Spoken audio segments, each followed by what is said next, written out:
তোমাদের কালেক্ট করতে হবে। ঠিক আছে, এখন আসতেছে পাঠ্য বিষয়।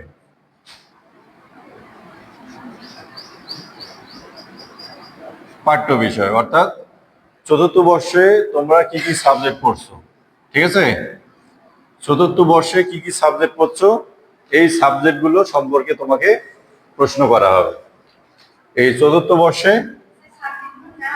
হ্যাঁ, সাবজেক্টের নাম এবং সাবজেক্টের কোড। ঠিক আছে, সাবজেক্টের নাম এবং সাবজেক্টের কোড। তোমাদের সাবজেক্ট আছে মোট কয়টা? 9টা। সাবজেক্ট হচ্ছে মোট 9টি। এটা বিভিন্ন বিভাগের বিভিন্ন সাবজেক্ট থাকতে পারে। ঠিক আছে, তাহলে তোমাদের সাবজেক্ট আছে 9টা। এই 9টার কোড তোমাকে মুখস্থ রাখতে হবে। ইংরেজির নাম খুব দরকার হয় না, বাংলাগুলোই দরকার। ঠিক আছে, বাংলাটাই তোমরা মনে রাখবা, কারণ ইংরেজি বলতে গেলে পারবে না। হ্যাঁ, একটু উল্টা পাল্টা হবে, দরকার নাই। তাহলে তোমার ভাইবার কোড হচ্ছে 24, 15, 18। এটা একটা, এটা তোমার 100% কিন্তু মনে রাখতে হবে। ঠিক আছে, ভাইবার কোড। তাহলে এই যে 9টা সাবজেক্ট, এই 9টা সাবজেক্টের মধ্য থেকে তোমাকে কোন প্রশ্নগুলো করতে পারে। ঠিক আছে, এটা কি ব্রড কোশ্চেন করবে, না সংক্ষিপ্ত প্রশ্ন করবে, না অতি সংক্ষিপ্ত প্রশ্ন করবে, এটা আমাদের জানতে হবে না। তাহলে আগের যে বিষয় ছিল সেটা হচ্ছে তোমার পরিচয়, তুমি তোমার সমাচার, তোমাকে জিজ্ঞাসা করতে পারো তুমি কেমন আছো। হ্যাঁ, অনেকে কিন্তু বাইরে থেকে যারা, স্যার আমি আজকে অসুস্থ। ঠিক আছে, যেমন যে ওরা বলতেছিল যে অনেকে অসুস্থতার কারণে আসতে পারলো না, তাই না? এটা হচ্ছে একটা কৌশল। এই স্টুডেন্টদের তোমরা ধরে নাও, ওদের ভাইবা খারাপ হবে 100%। যে একজনকে জিজ্ঞেস করলাম না যে ভাইবার নম্বর কত হবে, বলতে পারলো না কিন্তু। ওকে যদি তুমি কোর্স জিজ্ঞেস করো, বলতে পারবে না কিন্তু। ওকে যদি তুমি জিজ্ঞেস করো কলেজের অধ্যক্ষের কথা, নাম বলতে পারবে না। ওকে যদি তুমি জিজ্ঞেস করো যে তোমার বিভাগীয় প্রধানের নাম কি, বলতে পারবে না। তাহলে ও একজন এক্সটার্নাল যখন একটা প্রশ্ন করবে, ওটা কিন্তু খুবই ইম্পর্টেন্ট জিনিস। ঠিক আছে, কারণ স্যার অন্য একটা কলেজ থেকে এখানে আসতেছে আমন্ত্রণে, অর্থাৎ জাতীয় বিশ্ববিদ্যালয়ের আমন্ত্রণে তাকে এখানে আসতে হচ্ছে। তাছাড়া কি উনি আসতো না, কিন্তু ওনাকে নোটিশ দেওয়া হবে। নোটিশ দিলে উনি এসে এখানকার ভাইভাটা সঠিকভাবে নেবে। তো ওই ব্যক্তির কাছে যদি তুমি এখন তোমার কলেজেরই বিভাগীয় প্রধানের নাম না জানো, কলেজের প্রিন্সিপালের কথা যদি নাম না জানো, তাহলে উনি কি ভাববে বলো, তাই না? তাহলে এই হচ্ছে নাম, মানে ছাত্র নামে মাত্র ছাত্র। ঠিক আছে, আর ওই যে বললি না যে স্টুডেন্ট জীবনে আমি বলছি যে ব্যক্তি লাইফে দুটা ব্যক্তির সাথে কখনোই মানে খারাপ বিহেভ বলো বা ওই উদ্ভূত আচরণ বলো, হ্যাঁ, একটা হচ্ছে পিতামাতা আর একটা হচ্ছে শিক্ষক। শিক্ষক যদি ভুলও করে, ওটা ধরে নিবা তার ভুল সে নিজেই শুধরে নেবে, ওনার ভুল উনি নিজেই অনুতপ স্বীকার করবে। ওটার হিসেব সম্পূর্ণই আলাদা। আর পিতামাতা যদি ভুল হয়, তারও ভুল সে নিজেই শুধরে নেবে। এখানে তুমি এই ভুল করলে কেন, তোমার তো এই ভুল করা ঠিক নয়, এগুলো কোনো কিছুই বলতে যাওয়া ঠিক নয়। তুমি সন্তান হিসেবে আর শিক্ষকের স্টুডেন্ট হিসেবে এগুলো করা ঠিক না। তুমি লাইফে যদি এই দুটো জিনিস ভুল করো কোথাও, দেখবা ওই স্টুডেন্ট ভালো জায়গায় যাবে না। এটা একদম মানে পরীক্ষিত বিষয়। ঠিক আছে, আচ্ছা আমরা ওদিকে না যাই। তাহলে এই যে 9টা বিষয়, তোমাকে এখান থেকে যে প্রশ্নগুলো করতে হবে, যদি তুমি মনে করো স্যার এতগুলো বিষয় কিভাবে পড়বো, কিভাবে সম্ভব? প্রশ্ন তো অনেক। কারণ তুমি ধরো দক্ষিণ এশিয়ার ইতিহাস, এখানে তুমি যে প্রশ্নগুলো পড়ে গেছো সেই প্রশ্নগুলো যা পরীক্ষায় লিখছো, ওটা একটা সাবজেক্ট ছিল ওই দিনের জন্য, কিন্তু ভাইভাতে 9টা সাবজেক্ট, তাই না? তাহলে একদিনে এতগুলো সাবজেক্টের পড়া করে আসতে হবে। এখন তোমার মনে হতে পারে স্যার এতগুলো প্রশ্নের অ্যান্সার কি এভাবে দেওয়া সম্ভব? তা কিন্তু নয়। তোমাকে যদি এখন জিজ্ঞেস করে যে ভারতের প্রথম ভাইসরয় কে ছিলেন, জাস্ট এক কথায় উত্তর হবে।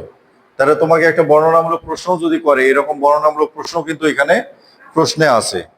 যেমন এই যে ভারত ছাড় আন্দোলন কখন হয়েছিল, প্রশ্ন সংক্ষিপ্ত যে ভারত ছাড় আন্দোলন বলতে তুমি কি বোঝো। তোমাকে এটা তুমি এখন যদি মনে করো পাই টু পাই বলবা, ওটা কিন্তু করা যাবে না।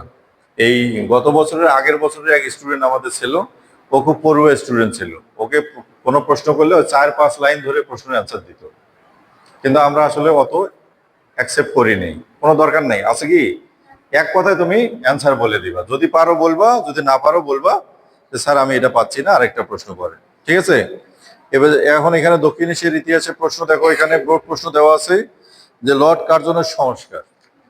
লর্ড কার্জনের সংস্কার, এটা একটা সাবজেক্টের বিষয়ে একটা প্রশ্ন, আমি যা শুধু উল্লেখ করে দিচ্ছি যে লর্ড কার্জনের সংস্কার। তোমাকে যদি জিজ্ঞেস করে লর্ড কার্জনের 5টা সংস্কারের নাম বলো, বলতেই পারে। ঠিক আছে?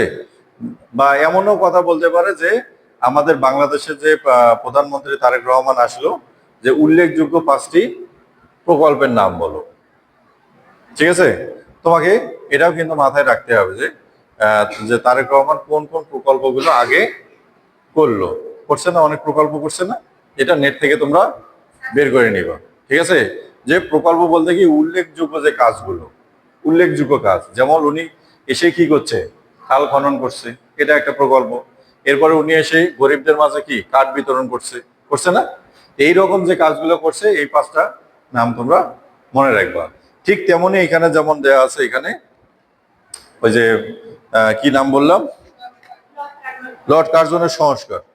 লর্ড কার্জনের সংস্কার যদি তুমি বলো, এখন বলবা যে উনি ওই সময় রাস্তা মেরামত করছিল, উনি ওই সময় শিক্ষা সংস্করণ করছিল, উনি ওই সময় সামরিক শাসনের সংস্করণ করছিল, উনি সামাজিক সংস্করণ করছিলেন, হ্যাঁ, রাজনৈতিক, এইভাবে জাস্ট 5টা করে নিবা। এখন যারা কৌশলী তারা কিন্তু এই লর্ড কার্জন না থেকে যদি বলে যে লর্ড ওয়েলেসলি কি করছিলেন, তার সংস্করণগুলো কি, অর্থাৎ ব্যক্তি আলাদা কিন্তু সংস্করণ তুমি চাইলে একই বলতে পারো, কারণ ভাইবাটা তোমাকে কি দিতে হবে, ভালো দিতে হবে। ঠিক আছে? তাহলে এই তোমার ব্রড কোশ্চেনও যদি এইভাবে বলে, তাহলে তোমাকে সংক্ষিপ্ত ভাবে অ্যান্সার দিতে হবে।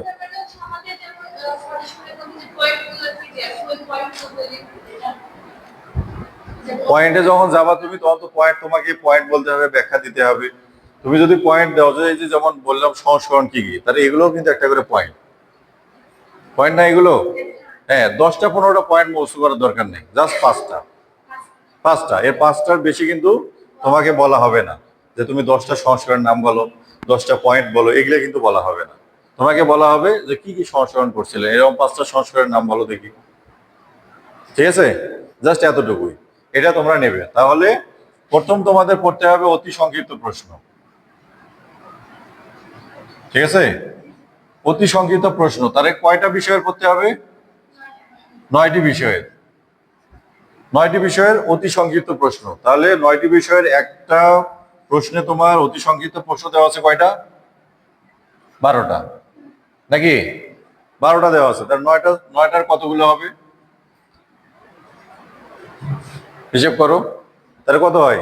তাহলে যেটা হবে আর কি, 9 × 2 = 18, হ্যাঁ, 1 আর কত, 108। তাহলে 108টা অতি সংক্ষিপ্ত প্রশ্ন পড়তে হবে। সহজ ভাইবা, সহজ। হ্যাঁ, সেটা তো আমরা পরে যাচ্ছি, আগে বইয়ের পাঠ্য বিষয়টা তোমাদের বুঝে দেই। তাহলে তোমাকে অতি সংক্ষিপ্ত প্রশ্ন পড়তে হবে 9টা বইয়ের 108টা গেল। এরপরে তোমাকে পড়তে হবে সংক্ষিপ্ত প্রশ্ন, জাস্ট এটা কম, এটা একটু কম করে পড়লেও সমস্যা নেই। মেইনলি এই অতি সংক্ষিপ্ত প্রশ্ন থেকেই সব ধরনের কোশ্চেনগুলো করা হবে। ঠিক আছে? এই সংক্ষিপ্ত প্রশ্নগুলো একটু কম করে পড়বা, অর্থাৎ এটা বেশি পড়বা, এটা হলো বেশি পড়বা। ঠিক আছে? এটা একটু কম করে পড়বা, আর রচনামূলক যে প্রশ্নগুলো আছে এটা জাস্ট দেখে আসবা। ঠিক আছে? রচনামূলক প্রশ্নগুলো জাস্ট দেখে আসবে, কারণ ওখানে বর্ণনা আছে, অতগুলো ওখানে দেখতে পাবো না। জাস্ট কিছু সংক্ষিপ্ত মানে রচনামূলক কিছু প্রশ্ন আছে যেগুলো সংক্ষিপ্ত আকারে উত্তর দেওয়া যায়। যেমন যদি আমরা একটা প্রশ্ন এখান থেকে বলি, যেমন যুক্তরাষ্ট্রের ইতিহাস এখানে আছে, হ্যাঁ, যুক্তরাষ্ট্রের ইতিহাসে এরকম একটা প্রশ্ন আছে।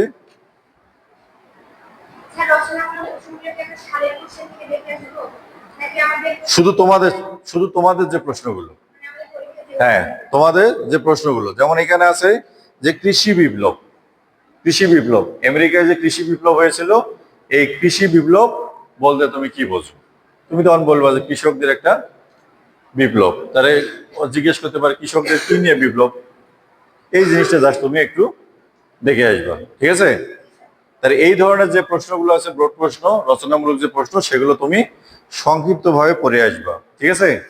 তাহলে তোমাকে যুক্তরাষ্ট্রের ইতিহাস পড়তে হচ্ছে, দক্ষিণ এশিয়ার ইতিহাস পড়তে হচ্ছে, বাংলার ইতিহাস পড়তে হচ্ছে, সোভিয়েত ইউনিয়নের ইতিহাস পড়তে হচ্ছে, ঠিক আছে?